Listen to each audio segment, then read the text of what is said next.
this one made me think. So, a lot of presidents and a lot of people, just like my roommate just now, told me you need money to become in power, like a town mayor or city township position or a presidency or a congressman. You need money to get in those positions. And I said, well, yes. Nowadays, you do got to have millions of dollars or hundreds of thousands of dollars, or you got to have some mobster give you hundreds of thousands of dollars if you want to run for these high positions. But that never used to be the way. So back in the day, like in Lincoln's time, the elected officials were people who the people thought would do serve them best. And a lot of times that was just somebody who cared about the people, somebody who was educated enough to know bullshit when they see it, and somebody who would come up with a good plan for the country.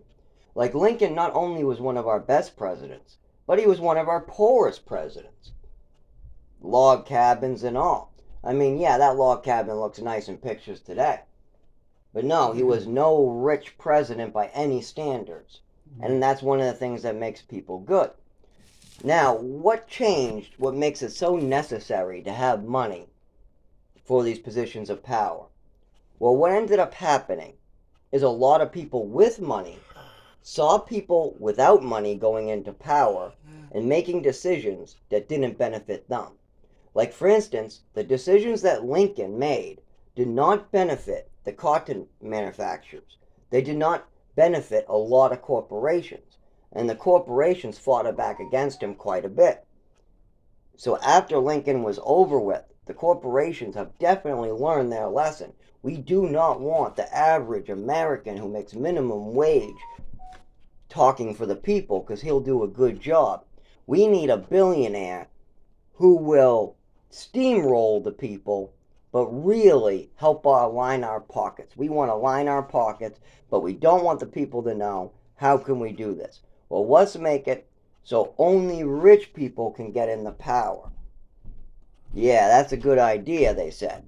So they put it in the power. They started getting their own people, business owners. They started to try to run for presidents. You had cotton owners, slave owners. You had anybody who had a corporation, money, who wanted to keep things from changing. That's what happened. But back when the system was designed, it was designed so the best person who could speak for the public was the person that's supposed to be elected. The people liked them, then that was supposed to be the president. Not just that, there was supposed to be a lot of rights written in there just in case things went wrong again, just like they did every 100 years.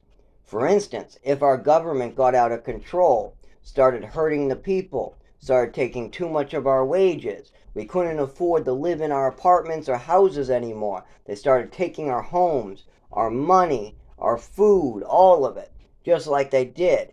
Just like England, they took our wood, they took our food, they taxed our tea, they taxed our coffee. They wanted to take our homes. So we fought back because we want our government representing us. We don't want our government representing an entity from far away. And right now, our government is representing the big corporations and not us. And that's why the Founding Fathers put the Second Amendment right in there. So the right to bear arms was a stopgap measure in case our government was hijacked by another entity. But that right was taken away because they knew this. People knew what this right represented, so that's been abolished. There's no way to get our representation back. So just keep in mind, the American people no longer have representation. You have a joke of a representation that is steamrolling you and helping the corporations. And it starts not at voting at the presidency level. It starts by getting the right people in office at every level. Also, we have to abolish some of the problems that have led to greed and corruption, like lobbying.